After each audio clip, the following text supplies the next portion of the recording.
Gentleman, आज मैं आपको बताने जा रहा हूँ tariff war. What is tariff war? Trump की टैरिफ वॉर। तो ये जो है, मैंने काफ़ी रिसर्च के बाद इस डेटा को लाया हूँ, जो काफ़ी माइन्यूट डेटा है, and it will be over by 5 minutes. ठीक है, वो very less time you will get the most of the information, means everything will be covered in this. So सबसे पहले टैरिफ वॉर में देखिए 1980s के time पे चलते हैं। 1980s में India was the world's highest tariff लगाने वाला कंट्री। ओके, टेक्सटाइल्स पे हमने यूएस के ऊपर 350% का टैरिफ लगाया था, इंडस्ट्रियल आइटम्स पे 100% का। तो एक तरह से समझ लीजिए ये यूएस क्या करना चाहता है कि इंडिया को लो करने के लिए। इवन देखिए, आपका आजकल ना टैरिफ का वॉर जो है वो रिजीम चेंज करने के लिए भी अमेरिका काफ़ी यूज़ कर रहा है। तो आप ईरान में देख सकते हैं, हर बिग कंट्री में टैरिफ लगाते हैं जिससे कि उस कंट्री में इन्फ्लेशन आता है, उनके प्रोडक्ट्स नहीं बिकते हैं। तो इन्फ्लेशन जब आता है और इकोनॉमी जैसे डॉलर के मुकाबले कमज़ोर होती है, तो वहाँ पे people come on the roads and they don't support the government, they wanted the regime to change. In 1991 में LPG introduced, liberalisation, privatisation and globalisation. ठीक है, इसको मैं आपको काफ़ी उससे बताता हूँ, लिबरलाइजेशन, प्राइवेटाइजेशन एंड ग्लोबलाइजेशन। इससे पहले हमारी कंट्री में जो था वो था लाइसेंसिंग, कोटा एंड परमिट। मतलब अगर आपको इंडस्ट्री लगानी है तो आपको गवर्नमेंट से लाइसेंसिंग लेनी होगी। इवन अगर आपको अपनी इंडस्ट्री एक्सपेंड करनी है या प्रोडक्ट्स एक्सपेंड करना है, मीन्स और डिफरेंट प्रोडक्ट्स बनाना है, तब भी आपको गवर्नमेंट की लाइसेंसिंग लेनी पड़ेगी। कोटाज लगे हुए थे कि हम इतना कोटा जो है इतना ही दे सकते हैं प्राइवेट सेक्टर्स को। और परमिट, अगर आपको विदेश के साथ ट्रेड भी करना है तब भी उसमें आपको ड्यूटीज़ देनी है, और बहुत मुश्किल सिस्टम था बिकॉज गवर्नमेंट जो था उस समय पूरा कंट्रोल करता था। इकोनॉमी उस समय हमारी कैपिटलाइजेशन की थी नहीं, हमारी जो इकोनॉमी थी वो पूरी गवर्नमेंट कंट्रोल बेस्ड थी। बिकॉज उस समय we want the need of that thing, because उस समय we were developing country, means very initial phase of development. So उस समय if you would allow the other countries to come and export in India, तो हमारे जो farmers हैं, textile owners, industrial workers, उनकी industries सब बैठ जाती है। और आज जितना आपको ये बड़े अरबपति दिखते हैं, ये सब जो है नहीं होते। इवन वेस्ट हमें डोमिनेट करता। तो उससे बचाने के लिए हमने LQP लगाया था। बट जब 1991 में हमें रिफॉर्म्स चाहिए थे और इंडिया के पास फॉरेन एक्सचेंज 15 डेज का बचा था, तो हमारे डॉक्टर मनमोहन सिंह LPG लाए, liberalisation, privatisation and globalisation. Liberalise करना मतलब इकोनॉमी को जो है कैपिटलाइजेशन मोड से हटा के जो है सोशलाइजेशन पे लाना, कि पूरा गवर्नमेंट और प्राइवेट का दोनों का साथ हैंड होगा इसमें। प्राइवेटाइजेशन मतलब प्राइवेट्स को और ज़्यादा मदद करना, like release in labour laws कम कर दिए गए थे, और free electricity and subsidies on many products, transport charges less हुए थे, पानी फ्री काफ़ी हद तक हमने फ्री में दिया था। ठीक है, और ग्लोबलाइजेशन मतलब पूरे ग्लोब के साथ connect. Now our product can be sold to other countries and their product can be sold to our country, even the foreign investors can come to India. ठीक है, तो इसी के लिए बैंक्स को भी काफ़ी नेशनलाइज करा गया था, जिससे कि वो फॉरेन करेंसी और इंडियन करेंसी को जो साथ में लेके चलें। दैट्स वाई आज हमारा जो फॉरेन एक्सचेंज है वो बहुत ज़्यादा है। We want loan from IMF, और IMF से लोन हमें चाहिए था, तो IMF ने एक ही जो हमारे ऊपर शर्त रखी थी वो ये थी कि you have to open your market for us, for the west. That's why you see nowadays many of the companies are there in India, even in the clothing and industrial sector and other sectors. This is after the 1991 only. ठीक है, तो इससे क्या हुआ, jobs बढ़ी, foreign exchange बढ़ा, employment ज़्यादा बढ़ी। ठीक है, और इंडियंस को ज़्यादा नुकसान भी नहीं हुआ, क्योंकि उनका जो प्रोडक्ट था वो अभी भी मार्केट्स में ओपन हो गया। Even they got the markets all over the world, like Asian Paints, Reliance Industries and many of the country MNCs are there in India. ठीक है, तो गेट जो था, गेट जो वो बन गया World Trade Organization, general assembly of trade. ठीक है, ये क्या बन गया, वर्ल्ड ट्रेड ऑर्गेनाइजेशन में ट्रांसफॉर्म हो गया, और India one of the founding member था वर्ल्ड ट्रेड ऑर्गेनाइजेशन का। इस समय मैं आपको बता दूं ये बिल्कुल ठप्पा है, क्योंकि Trump is using the tariff and it is not doing anything.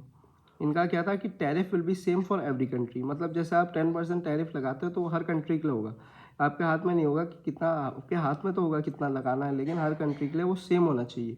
Trump की पॉलिसी क्या, if a country export more to US and US export less to that country, ये ट्रम्प की पॉलिसी। अगर आप US को ज़्यादा सामान बेच रहे हो और US आपको कम सामान बेच रहा है, तो वो US के लिए क्या है, ट्रेड डेफिसिट है।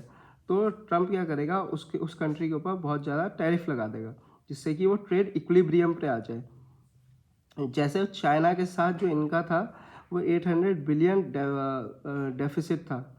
ठीक है, और चाइना का 375 बिलियन। ये आप समझ सकते हो कि यूएस जो था वो चाइना को 375 बिलियन का सामान बेचता था और चाइना यूएस को 800 बिलियन का सामान बेचता था। तो देखिए कितना ज़्यादा डेफिसिट यूएस के ऊपर था, डेट्स वाई उन्होंने चाइना के ऊपर इतना ज़्यादा टैरिफ लगाए। बट इंडिया के केस में ऐसा था ही नहीं तब भी, because we are taking oil from Russia, so they are putting tariff on us. ठीक है, तो टैरिफ से क्या होता है, जैसे मान लीजिए आपकी कोई चीज़ 10 रुपये की और वहाँ जाके उस पर जो है वो 100 रुपये का टैरिफ लग गया, तो आपकी चीज़ उनके मार्केट में 110 रुपीज़ की बिकेगी। जबकि वही चीज़ वो जो बनाएंगे अगर अपनी कंट्री में तो वो 50 रुपीज़ की बिकेगी, तो हमारा माल वहाँ पे बिक ही नहीं पाएगा। तो इससे दूसरी कंट्री को बहुत नुकसान होता है। अगर इंडिया भी ऐसी उनके ऊपर टैरिफ लगाएगा इतना ज़्यादा ही, तो उनकी सारी companies will not work. But India लगा नहीं सकता, because we want the need of those companies also, because we are the world's largest democracy and the most populated country, but we are trying to put them। ठीक है, अब why they are putting tariff on India, not only the Russian crude oil is the main reason, but I will be telling you what is the main reason of this। ठीक है, सो उन countries की company को loss होगा और वो government पर pressure बनाएंगे तो यूएस का टैरिफ कम हो। ट्रम्प, अब मैं आपको बताता हूँ कि Trump came to power. Trump came to power because of the support of farmers in the country. Trump policies make America great again, MAGA. तो ट्रम्प को जो पावर में मिलती है वो आते हैं वहाँ के farmers. There is large farmer agricultural land and there are many farmers and the people who are agriculturally means they are stable and there are large number of people। तो ट्रम्प की मेन पॉपुलेशन यही है। और Trump क्या चाहते हैं कि China ने क्या है कि यूएस के एग्रो प्रोडक्ट्स पर टैरिफ लगा दिया है। सो ट्रम्प ने अपना ऑल्टरनेटिव देखा इंडिया में। चाइना ने क्या किया, चाइना ने कहा कि यूएस का क्या है कि यूएस जो है एग्रीकल्चर में बहुत आगे है और उनके पास टन्स में बीट, सीरियल्स, पल्सेस, हर चीज़ टन्स में होती है। तो वो पहले क्या करता था, चाइना में अपने प्रोडक्ट्स को बेचता था। लेकिन चाइना ने क्या किया, जब चाइना आत्मनिर्भर बन गया तो उसने उनके ऊपर टैरिफ लगा दिया और उनका प्रोडक्ट्स वहाँ नहीं बिक पा रहे। तो उन्होंने इंडिया को एज अ ऑप्शन देखा और इंडिया को जो है अपना मार्केट ओपन करने को कहा, लेकिन इंडिया ने अपना मार्केट नहीं खोला, इसलिए उन्होंने हमारे ऊपर टैक्स लगाया। तो इंडिया ने क्या किया कि उनकी कंपनीज गूगल, अमेजन, माइक्रोसॉफ्ट, बड़ी बड़ी कंट्रीज़ पे सर्विस टैक्स कर दिया। मैं आपको एक इसका क्लासिक एग्जांपल देता हूँ। देखिए इंडिया में मिल्क आपको 1 लीटर 50 से 56 रुपीज़ तक मिलता होगा, ठीक है। अगर यूएस का मिल्क यहाँ पे आए तो वो 30 से 35 रुपीज़ का मिलेगा। तो और उसकी क्वालिटी भी थोड़ी बेटर होगी। तो आप देख सकते हैं कि वहाँ पे क्योंकि इतनी ज़्यादा गवर्नमेंट सपोर्ट करती है हर चीज़ में, सब्सिडी में, वीट में।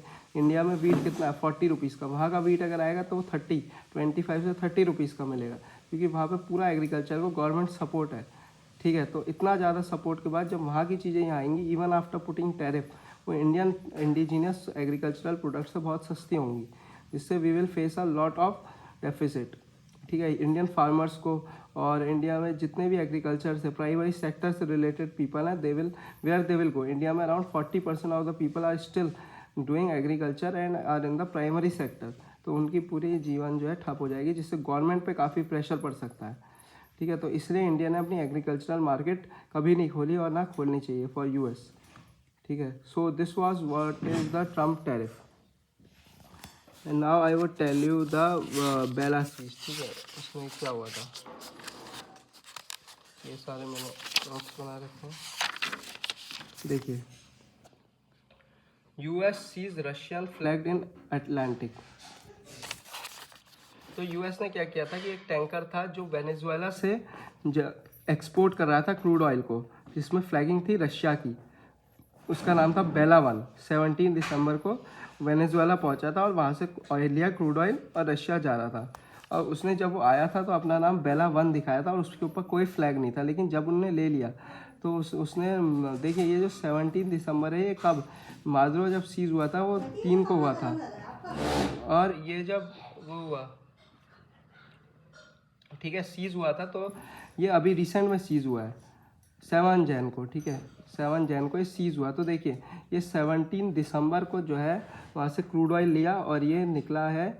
उसके बाद क्रूड ऑयल लेके निकल गया था जब माद्रो वॉज इन द पावर, और इसने अपना नाम चेंज करके इसको लिखा MARINERA, मिरीनीरा, ठीक है। इसने अपना नाम चेंज कर लिया था बेला 1 से, और रशियन फ्लैग इसके ऊपर लग गया था। तो देखिए यूएस ने ये कितना खतरनाक काम कह सकते हो आप कि एक कंट्री उसने कब लिया, जब माद्रो कैप्चर हुआ उसके बाद ही डिडंट केम, बट उसका जो जहाज है वो कब आया, शिप कब आया उसका जो ले जा रहा था, वो तब आया जब वहाँ पे स्टेबलाइजेशन था वेनेजुएला में। माद्रो की गवर्नमेंट ही 17 दिसंबर को आया, ठीक है। और इन्होंने ना, आपको बताता हूँ, ट्रम्प ने उसको कहाँ पकड़ा है। ट्रम्प ने उसको 200 नॉटिकल माइल्स जो हमारी इंटरनेशनल बाउंड्री होती है कंट्री के, उसके बाहर पकड़ा है, अटलांटिक ओशन में। सो इट इज़ नथिंग, ये एक दादागिरी सी है कि आप किसी के भी शिप को जो है वहाँ से उस रूट से पास नहीं होने दे रहे हो, because you want to capture the trade route and show the country. US ने अब क्या किया, if any vessel of oil will go from Venezuela, ये यूएस का कहना है, without authorization the whole companies asset will be seized, criminal investigation will be done against him. But the main point is that उनका जो वो था ship था, वो जो था 17 दिसंबर को आया था। It means at that time Venezuela was not being controlled by America, और जब इन्होंने उसे पकड़ा तब वो इंटरनेशनल बाउंड्रीज में था, means in the water where no one has rule, not in the 200 nautical miles boundary of the US. So the US has no right to seize the vehicle of any other nation. It is very bad seize because Bella 1 was in exclusive economic zone out of US 200 nautical mile boundary, ठीक है। US said crew members will be investigated।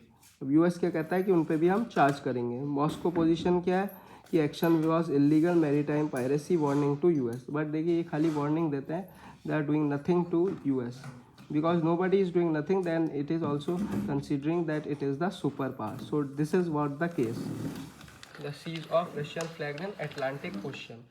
तो hope आपको एक एक चीज़ बहुत अच्छे से समझ में आ गई होगी।